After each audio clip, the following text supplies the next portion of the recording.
psychedelic therapy does not make you wise. Okay? You don't just become wise from psychedelics.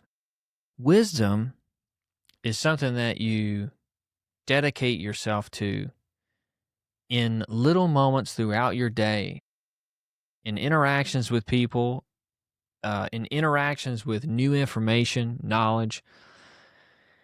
And it is a practice of humility because it is not just wisdom. The accumulation of wisdom is not the same as the accumulation of knowledge. Knowledge is a small factor, but there is an element of humility. There is an element of grace. There is an element of love. There is an element of directedness towards what is good, true, and beautiful, towards God. And a true wise man is a man who accepts that he has been created. That might sound simple and maybe not important, but it is. I mean, in the Bible it says the beginning of wisdom is the fear of the Lord, or I forgot what is that? What is that? The beginning of wisdom is the fear of the Lord. Right. Proverbs 9:10. The fear of the Lord is the beginning of wisdom. So, it's just an inescapable thing, and a lot of people will come out of these psychedelic therapy sessions and they'll be saying basic stuff. But it's transformative to them because everybody's on their own journey towards wisdom and processing reality and God's existence and his energies, which is what the Orthodox Christian church would say, the energies of God, like grace, and the uncreated energies just coming out of God and expressing themselves onto us. And everybody's got their own relationship with that. And I want to play this video where this MMA fighter, Mark Irwin, I want to say, Mark the Shark Irwin, he talks about his Ibogaine therapy session, and it is a great thing to see because a lot of Christians are against psychedelic therapy because they feel like it's not you're going to let in some type of demonic spirit or open yourself up to the demonic realm. And you know what? Maybe like things with ayahuasca, like some of the things that people have said that they have experienced on ayahuasca, maybe. But when it comes to Ibogaine, it doesn't seem like that at all. It only sounds like it is healing for people in whatever capacity they need it. And for this fighter, Mark, it was just this revelation for him and with God. And so I'll play it for you. I would say that it is without question the most profound and enlightening experience I've ever had in my entire life. I can remember sitting in the bed and it felt like my brain was spinning one way and my body was spinning the other. And this is going to sound crazy, but all of a sudden I got launched up and in outer space and I'm flying through space and I'm looking at Jupiter. And most of my life, I've been, for lack of a better word, an atheist. When I started using psychedelics like psilocybin, I started to shift into more of what I'd call a spiritual mindset. But I had all these epiphanies, and the first one was there is a God. Something does not come from nothing, right? And that was the first light bulb. And then it started to show me all of my relationships, all of my issues with them, all of my opinions and ideas that I had and all the issues there within. And there was a common thread amongst all these issues, and it was my ego. right? And I would see it in every specific situation, with this relationship, with this incident, with this idea that I hold. And it really completely and utterly dissolved my ego as I know it for the better. And it helped show me how I can be a better person in all of those relationships and all of those places, and, in my mindset. I mean, that is amazing.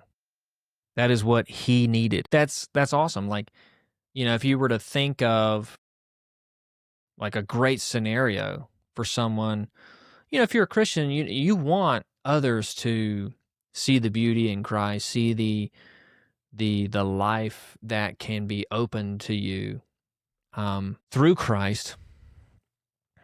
And for someone to, have been an atheist their whole life and then kind of gotten into the spiritual world, whatever that world is, I'm spiritual, I'm not religious, I'm spiritual. But then to have this moment of like, just, as simple as he said it, like, yeah, you were created, like, that's a huge thing. And like, it's the beginning. It's the beginning of wisdom. You you don't fear, respect, acknowledge God, uh, or until you do that, like the acknowledgement of God, when you acknowledge Him, there is a recognition of the respect owed to Him, the awe, respect, or the awe owed to Him, and that enhances your life. And because of that revelation to him in that journey, he started to look at all his relationships and how they were all affected by his ego, which is what a lot of people say when they do psychedelic therapy.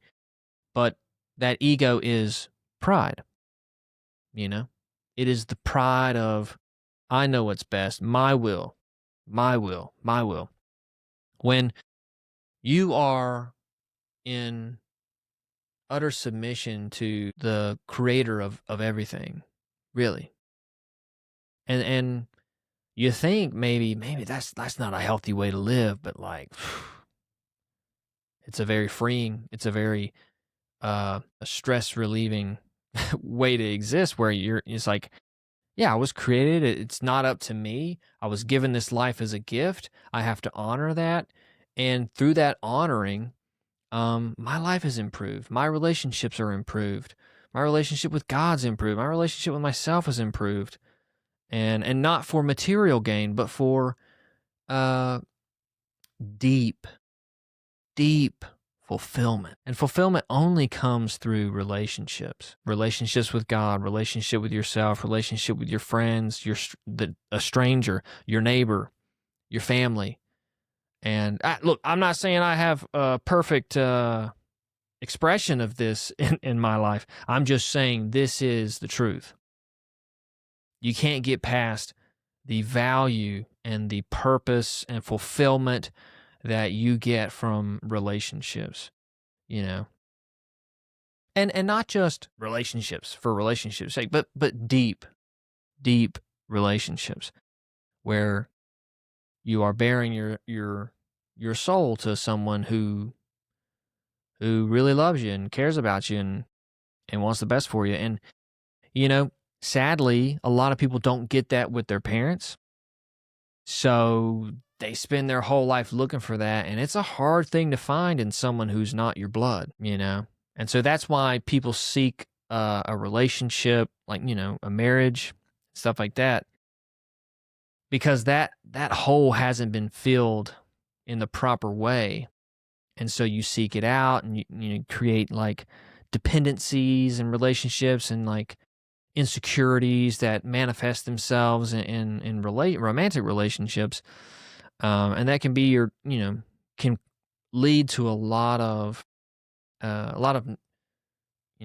really tough situations in your life. You can put yourself in a lot of bad relationships, just because you haven't filled that for you. You haven't, been able to do that, or had that filled before by a parent. Anyways, some other things I want to talk about that. He talked about his reasons for or reasons for atheism. There's all kinds of reasons for atheism, but there's so many accounts of like people like kind of like the light bulb coming on through a psychedelic therapy session, and for the first time them being able to acknowledge God. I don't know what that is. I I'm the furthest thing from ever knowing what that is. And I don't say that out of arrogance or like I'm better than people, but like I was just raised in a way that like God was so a part of my family and a part of our daily language that I don't know.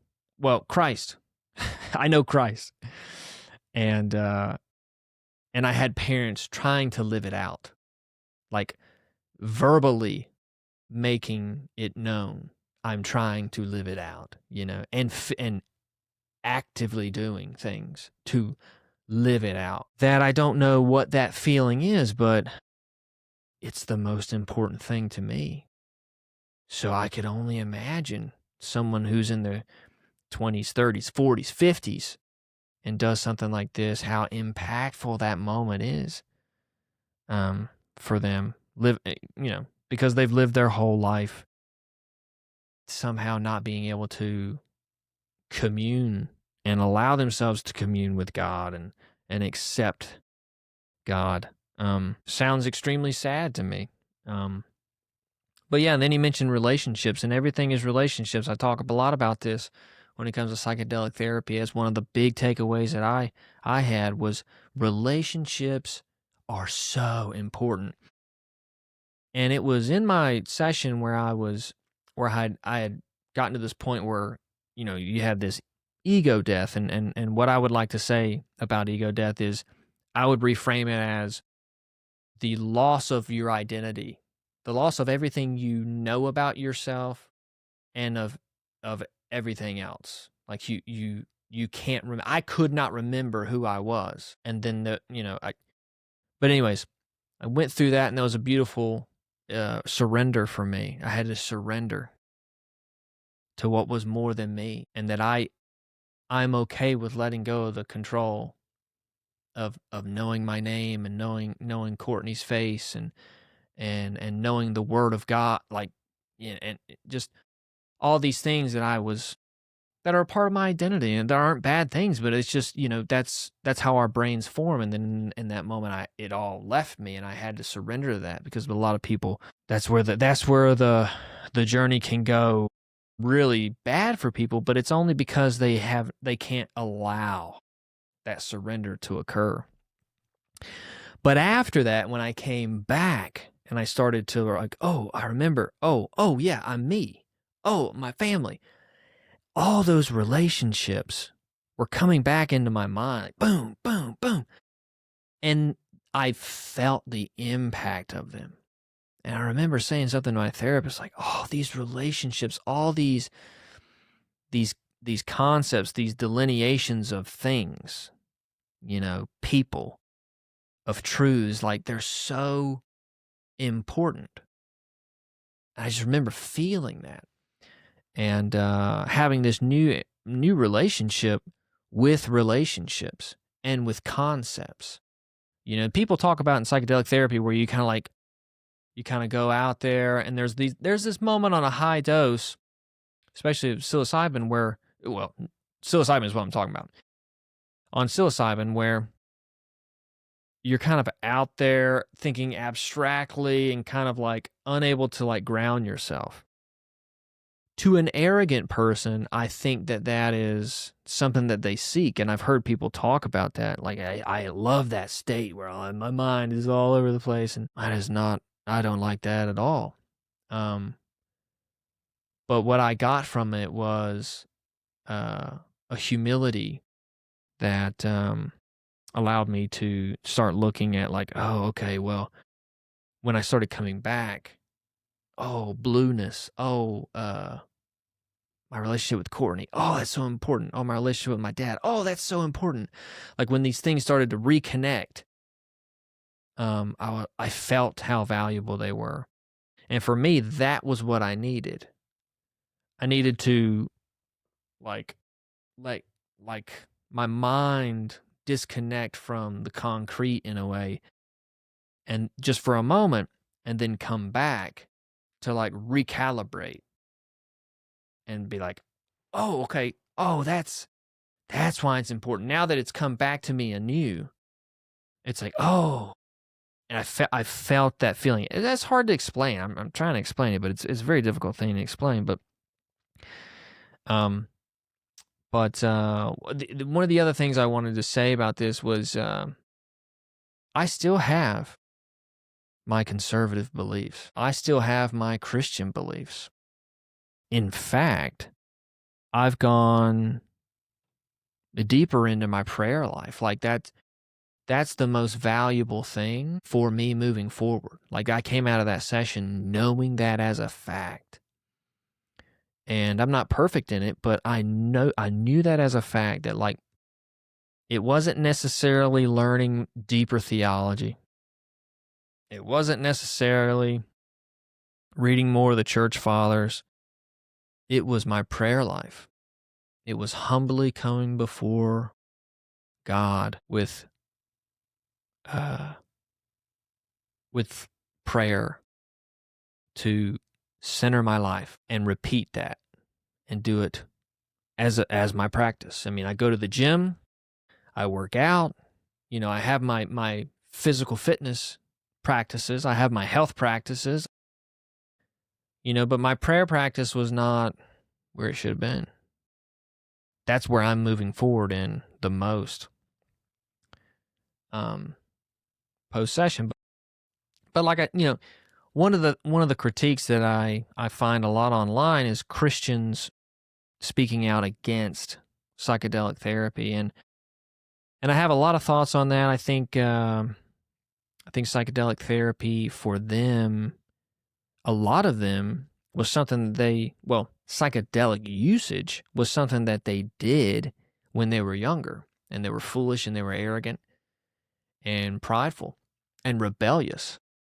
And that state and that spirit, when using these things, it's not conducive to growth or healing. And you can see this blatantly clear in the book Trust, Surrender, Receive, and it's written by a therapist who was an MDMA therapist. There's like 44, maybe 45, 46 firsthand accounts of people who did MDMA therapy, and they wrote down their experience. And so many of them had done psychedelics recreationally or other drugs recreationally through their whole, when they were younger, in their teenage years, in their 20s, whatever, maybe even in their 30s, but they never did it in the right set and setting. And they were trying to heal some type of trauma that they just were not doing the right things to heal. And what happened to a lot of them, they were on a lot of prescription medications, pharmaceutical medications for bipolar, for anxiety, for depression, for suicidal ideation. But they had good experiences when they did these recreational psychedelics, or the psychedelics recreationally. But when they did it for therapy, they had MDMA is the Molly, drug. When they finally did it in a set and setting with a therapist, with calm music playing, and with a blindfold on, they finally went internal and was able to look at their life and assess their life from a state without fear for the very first time. And that's what they needed. They needed to have the right set and the right setting, or set and setting. These Christians that I find online who are talking about their usage, you did it wrong. I agree with you. You did it wrong. You were an arrogant little ass, and you partied. Man, that's not the best way to do this. So now, how about you humble yourself a little bit and listen to all these people who wanted to off themselves yesterday and then just did a therapy session and have reconnected with God and want to live and want to improve their life and live better. Does that not sound good to you? Like, it's a frustrating thing because I grew up with a lot of these people, and I have to show compassion, and it's a little harder for me with them. But that is what I have to do because it's worth it. But I'm not gonna let them muddy up the water with their perspective because of their experience and nothing else, right? I was the opposite of that. I never did anything. I never did any type of recreational drug use or alcohol consumption. I waited until I was how old was I when I did MDMA therapy? 30, 31, 32, something like that. Maybe I was 32, 33, about to turn 33. I don't know. Something like that. And it changed my life. But what a lot of people don't understand is psychedelic therapy is like, the way I like to explain it is you get to use the wisdom that you've acquired in your life on yourself for the very first time in the best way possible. Now, I say that because, when we look at other people, we can always judge somebody else's life and be like, "Oh, they should do this. Oh, they're not doing that right. They should do that."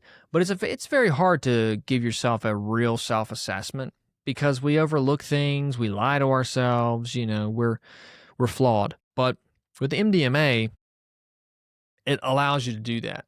And then with, psilocybin, there's a level of allowance there too. And then obviously with Ibogaine, there's a huge level of being able to use that wisdom. Now, the other thing to that is if you have spent your life not acquiring wisdom, well, you're not going to have that much to, to use. And that's why I say what you bring into the session, what you bring into your therapy, into the journey is so important. But even still, people's lives are changed from psychedelic therapy, and especially MDMA, psilocybin, but Ibogaine right now is just, it's fascinating to me because I haven't done it, and it's, I've done the MDMA, I've done the psilocybin, and those were super beneficial, but I'm done with those. But everyone I know who has done all the medicines has said that the Ibogaine is the only one that you actually need to do, that's fantastic because I see a lot of people. Look, after I did the psilocybin the second time, I'm like, I'm done. I don't need to ever do this again. I know myself. I could learn some more lessons for sure, maybe. But what I know is I need to work on my prayer life with God. I need to have quiet time with God to keep myself in humility, to allow Christ's grace to be given to me, to accept Christ's love for me, to stay humble. Like that's my prayer time, and that's going to build, that relationship's going to build all my other relationships, or allow me to show up properly for all those relationships. But it is a good thing to see people do Ibogaine because they've done all these other ones and they say this is the one that is all you need. Because what I was going to say was a lot of people who get into psychedelics end up doing too many psychedelics. They end up doing too much psychedelic therapy, and I think they end up doing too much recreational psychedelic activities instead of seeking it for what you really should be seeking it for, which is therapy for healing. And it doesn't seem that anybody that comes out of Ibogaine, well, maybe there's some, but like people who come out of Ibogaine don't want to do the other stuff. And I like to hear that. I don't know. I see some people maybe seeking revelation in these therapy sessions that they know they have to put action into when they get out. Like when you're back out of your journey, like you got to put work in, and either you don't know how or you're just not willing to. And so that's why you keep seeking the journeys. And I understand that, but I think that is what it is. See, there's something else I want to say here. Back to my conservative beliefs, my Christian beliefs. Like, you know, I mean, I remember coming out of I think it was my second session with my therapist. And I just thought, I was thinking about abortion and how, like, I'd never put myself in a woman's shoes in the moment of her wanting to give up her kid. Like, what a horrible feeling that has to be. Just horrible, because one, either maybe you're with the wrong guy, or and you know it, and you know he's not going to be the father that he should be for your kid, or maybe he doesn't even want a child and he's telling you to do it. It's a horrible situation to be in. And then on top of that, how expensive it is and how hard it is to raise a kid on your own, and to feel like, yeah, there's no way I can do it. I have to give this baby up. In fact, I'm not even going to have the baby. I'm going to abort it. Man, I just have a lot of compassion for that, because for women going through that, because what child what young girl would ever want to feel like that? None. It's a very sad thought, but, I still have those beliefs that it's such a horrible thing to do, but it's so sad that people are in that situation and feel so helpless and hopeless, that like this is what they tell themselves they have to do. And so sad. All my other conservative views still stay the same, but I have more compassionate, or I have more compassion for people who disagree. I really do. And that's one of the things that psychedelic therapy has allowed for me. But psychedelic therapy did not make me wise. And for whatever wisdom that I do have, I made a conscious effort when I was in middle school, maybe even younger, to seek that out, to seek wisdom. Because I read my Bible when I was a kid. And in Proverbs and Ecclesiastes, that's all the writer is speaking about, is wisdom, and how valuable it is, and how more valuable wisdom is than riches. And that hit me. That hit me as a kid, and I was like, that's powerful. So wisdom is this thing that you want to attain, like knowledge, understanding, and wisdom. And it just connected with me, and that's what's fueled my love of philosophy and reading deeper thinkers who contemplate life and their relationship with God and God himself, and what this concept of God is. So, but psychedelic therapy didn't make me wise. Like I said, it allows you to use the tools you've developed on yourself and in your life, in your assessment of your life, and your assessment of yourself, and your assessment of God, and all your relationships. But that is on you. Like, my relationship with the virtues, my relationship with my character and with wisdom is on me. And I feel like a lot of people who dabble in psychedelics don't develop themselves. They're just rebellious. And they do it out of that rebellious spirit, and they have this like kind of, esoteric experience. And because their pride is so big, they come out of it thinking they're better than everybody else. Oh, you won't do, I did it. Like, you won't oh, you're not tough enough, you're not courageous enough, or like, you're not who you think. There's just this arrogance there, especially with young people who do it. I mean, come on. It's not like they acquire humility when they're out recreationally doing psychedelics. So, um, it's a personal decision to improve your character, improve your humility, and seek God. So, I'm trying to do it. Not doing a perfect, not having a perfect run at it, but I am trying, and there is use for this, for psychedelic therapy for Christians. It's just, you know, the more people talk about it, the more Christians experience it and explain their relationship to it. I think the more people will be accepting of it. But you know what? At the end of the day, if you are not hurting, if you are not hurting enough, you'll never do this. And this is what it's for. It's for people hurting and willing to take a leap into something that is unknown. I sought this out because I was hurting. And what I realized was my mind needed these medicines to make that step forward. Now, maybe I could have made those steps forward after a decade or two. Maybe. I don't know. I couldn't. Never mind. I couldn't.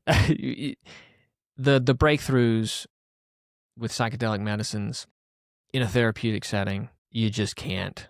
You can't compare to 10 years of talk therapy or 10 years of Bible study or 10 years of men's breakfast. You can't. It's life-changing. But you're only going to seek it out if you're in pain. And a lot of the people online that I hear, downplaying psychedelic therapy or dismissing it, they're just not in enough pain.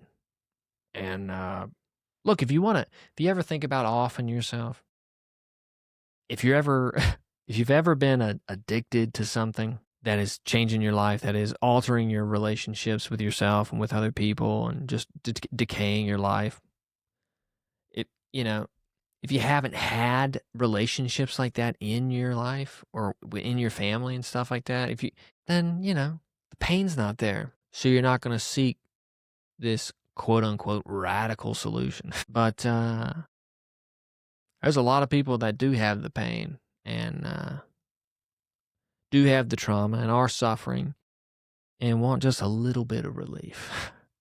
And this provides a lot more than just a little bit. So, anyways, those are just my thoughts on this.